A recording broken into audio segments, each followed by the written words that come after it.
Çin hükümetinin Sincan Uygur Özerk Bölgesi'ndeki kamplarda tutulan Uygurlara baskı uyguladığı, baskı yaptığı, beyin yıkama talimatları verdiğine ilişkin resmi bir belge ilk kez geçen ay uluslararası basın kuruluşlarına sızdırıldı. Uluslararası Gazeteciler Konsorsiyumu'na sızdırılan hükümet belgesinde kamplarda tutulan yüz binlerce Müslüman Uygur Türk'ünün güvenlikli hapishanelerde kilitli tutulduğu, cezalandırıldığı ve beyninin yıkandığı ortaya çıktı. Almanya dahil birçok ülke Çin'den insan haklarına riayet etmesini ve Uygurlara baskının son bulmasını istedi. Uygurlar yıllardır seslerini duyurmak için çabalıyor ama bu çabaları çoğu zaman sonuçsuz kalıyor. Uygurların yaşadığı baskılara dikkat çekmeye çalışan ve uzun yıllardır Almanya'da yaşayan aktivist Mihriban Mehmet de onlardan biri. Bavyera hükümetinde çalışan Mehmet, Doğu Türkistan'ın Hoten vilayetinden baskılar yüzünden kaçmak zorunda kalmış. Kendisi telefon attığımızda. Merhaba Mihriban Hanım. Merhaba. Siz 1996 yılından beri Almanya'da yaşıyorsunuz. Nasıl haber alıyorsunuz Doğu Türkistan'dan? Ailenizle görüşebiliyor musunuz? Doğu Türkistan'dan bizim maalesef senelerce haber alamıyorum ben. İlişkim üzüldü tamamen. Telefon konuşmuyoruz, hiç alakamız yok. Çünkü evi aradığım zaman evdekiler çok zor durumda kalıyordu. Onun için ben vatan için, vatanın özgürlüğü için ailemden vazgeçtim diyebilirim yani. Hiç mi haber alamıyorsunuz Mihriban Hanım ailenizden? Yok. Hiç haber alamıyorum. Çünkü Çin işgalci, Çin hükümeti bizim Uygurlara orada cep telefonları tutmaya yasakladığı için kimsede cep telefonlar yok. Eğer ben evi arasam telefonu çıktığı zaman hemen Çin polisleri gelip evdiklerini hapse alırlar. Onun için onların da düşünmem gerekiyor. Çin, Sincan Uygur Özerk Bölgesi olarak tanımlıyor ama siz Uygurlar o bölgeye Doğu Türkistan diyorsunuz. Neden Çin Doğu Türkistan'daki insanlara baskı yapıyor ve zorla bu kamplarda tutuyor insanları? Bunun nedeni ne?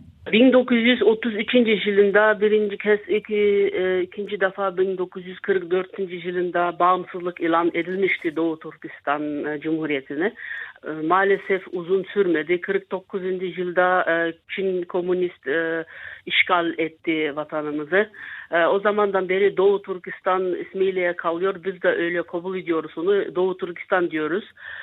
Çünkü Şincan demek o yeni bölgeler demek manasına geliyor. Çin hükümeti öyle bir isim verdi. Ofisel olarak öyle söylüyor. Ama biz onu kabul etmiyoruz. Çünkü biz diyoruz Doğu Türkistan bizim vatanımız, bizim topraklarımız. Hiçbir zaman Çin'in bir parçası olmadı, olmayacak da. İşgal aslında kaldık 70 seneden beri, 70 yıldan beri. Ama Doğu Türkistan hiçbir zaman Çin'in bir parçası değildi. Peki Çin neden peki burayı kendi parçası haline getirmek istiyor? Bunun nedeni ne? Bir nedeni zengin topraklar yüzünden. Bizim vatanımız Doğu Türkistan çok zengin bir toprak.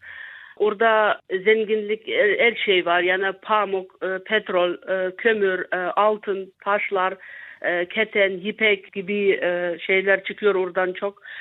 Pamukun da siyah pamuklar da çıkıyor.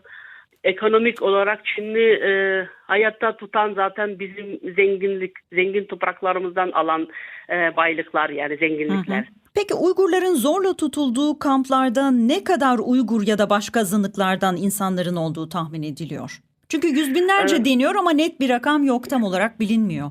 Evet, maalesef net bir rakam yok ama Birleşik Milletler Teşkilatı 1 milyon diye kabul etmişti ama şimdi 3 milyon fazla diyorlar. Ama benden sorsanız şahsen ben diyorum bizim Doğu Türkistan büyük bir yer. Mesela Almanya'dan 5 kere büyük. Eğer Almanya'da 80 milyondan fazla nüfus varsa ben diyorum ki bizim Doğu Türkistan, bizim topraklarımızda daha çok insan var. Eğer şimdi orada mesele benim gördüğüm yer Hoten'de deseniz orada şimdi insanlar kalmamış durumda, şehir işte sokaklarda hiç insan yok yani. Gençler 40 yaş aslındaki gençlerin herkesi toplamışlar, toplam kamplara kapatmışlar. Peki Uygurların maruz kaldığı baskıyı anlatan belgelerin ortaya çıkmasıyla konu Avrupa'ya ulaştı. Almanya da bu konuda açıklama yaptı. Birçok ülke, Türkiye'den de tepki geldi.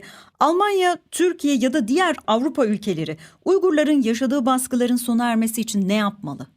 Almanya'dan ya da Avrupa ülkelerden beklediğim şey bunlar daha çok fazla baskı yapmalı Çin hükümetine.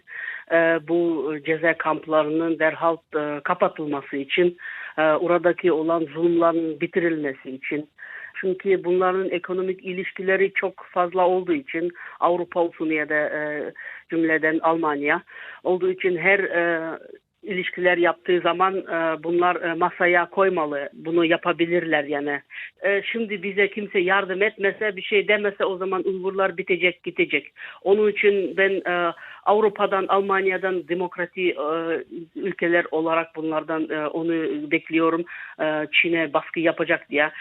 Türkiye'den beklediğim Türk bizim kardeşimiz, dindaşımız, her şeyimiz. Türkiye sağ olsun şimdiye kadar 40 bin, 50 bin civarında insanlarımızı, mültecilerimize sığındırdı. Onları aldı, içine aldı. Onlara her taraftan yardım ediyor. Çok sağ olsun. Bu zulüm bitecek. Yani sona gelecek. Kimseye buna sessiz kalmayacak diye ümit ediyorum. Çin'in Sincan Uygur Özerk bölgesinde yüz binlerce insanı zorla kampta tuttuğu, baskı uyguladığı belgeler geçen ay ortaya çıkmıştı. Avrupa'ya kaçan birçok Uygur olanları buradaki kamuoyuna duyurmaya çalışıyor.